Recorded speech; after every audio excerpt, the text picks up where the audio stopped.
Sa tanan, ini kita kuman nahapuna para maghatag ng ijo opinion bahin sa bag-o lang natapos na NLC camp. Okay?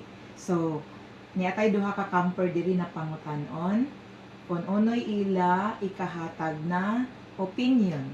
So, ang ako pangutana primero, unsay natabang non-NLC camp para sa ijo as a student? Mayong hapon, ma'am. Discern ako tubagan na nimo pangutan. Ako sa ipakilaya ko galingan, ma'am. I am Jilan Precious Elandoy, grade 7 campers. Ang natabang ng NLC sa ako, kay mas na-gain na ako knowledge, ma'am. Tapos mas na-realize na ako na learning is fun gajud kay while nag-discuss sila, ma'am, in fun ways man. Tapos na-recall na mo mga topics na first to fourth quarter. May mga topics kami before na waya gajud na ako sabti as in nasabtan. Pero to nag-NLC kami, ma'am, mas nasabtan ako adto ng mga topics kay mas gipasabot man sa amo sa mga teachers. Okay, how about you, Jel? I am Angel Tarek, no?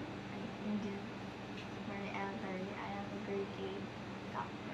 So, ang ako masay niyo ma'am is, tinataglaw ni Julian ma'am, jigid mga certain topics na dili na masabtan, pero adto nag-NLC na kami, nasabtan na naman kay explain man sa teachers na in fun ways, tas nagpa-activity sila, mga activity drills na ma-enjoy na mo and dili kami ma-bored and mas ma-understand na mo better.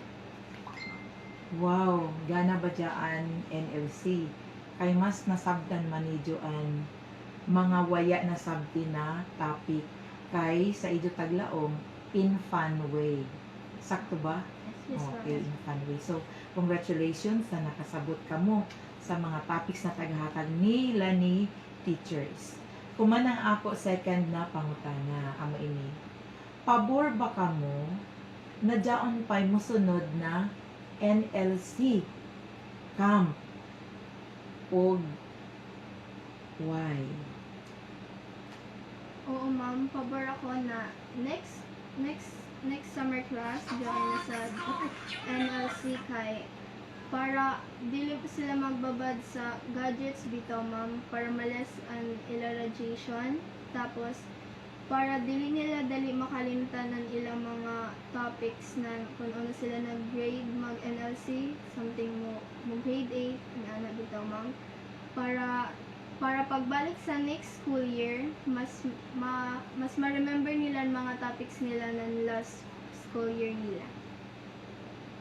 How about you, Jill? Ako ma'am, pabor ako na mag-NLC because mas dili sila like John maintain na ganit sa house ma'am na like mag-cellphone, like kung maglaag-laag, like John mag-waste sila ng ila time ba ma'am. Mas gana pa kung dili ka sila sa eskwelahan kay mag-learn sila ng mga more stuff and mas ma-enhance pa nila ma'am og ma-recall nila mga lessons na wala nila na understand. So, mas gana na daon pa'y sunod na learning camp Yes, ma'am. para ma-ready ang bawat isa para wayay waste ng time. Sakto ba? Yes, ma'am. Okay. So, congrats sa daon na time na tagahatag niyo sa NLC. And last na po na question, or di man siguro ni kong question, maghatag ka mo ng mensahe para sa tanan teachers, tanan volunteers na nihatag ng time para sa pag-implement ng NLC. Sa teachers, tanan sa students. Ano ako masulti sa mga teachers, ma'am, na naghatag ng time para magtudlo sa amo as one of the campers is magpasalamat gyud ko karadyo sa ila, ma'am, kay naghatag sila ng time diri sa school para matudluan kami ng mga topics na waya na mo sabti before. Tas sa mga learners sab, ma'am, nagpasalamat sab ko labi na sa ako mga nakaiban sa room kay mas premi kami magkaiban kay premi mo kami mang sa NLC. Okay, thank you, Jillian. How about Angel? Ako magpasalamat ako sa mga teachers kay ug sa nag-volunteer na motudlo kay sa naghatag sila ng ila time ma'am og nagsakripisyo sila ng time na imbis na makig-bonding pa sila sa ila family kay vacation man lagi daw pero nag-ilatag sacrifice kay para maka-help sila sa mga students na naglisod sa mga like lessons na nila nasabtan para sa amon nag-spend sila ng time para matudloan kami tapos para sa mga students mag-thank you ako sa ila kay kung wala sad sila mamuhay sa lingaw kay way fun tahay mong kay mga close man sa di mo na friends sa inyong iban so malingaw ka sa mood and makalearn pa ka sa isa.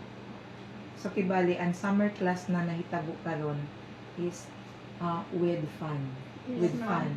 So, dili nidyo malimtan ang mga topics tungod kay gi-introduce ni teachers in a fun way. Yes ma'am. Okay, so salamat sa inyo duha. Congratulations, Jillian and Angel as campers ng ato NLC. Thank you so much.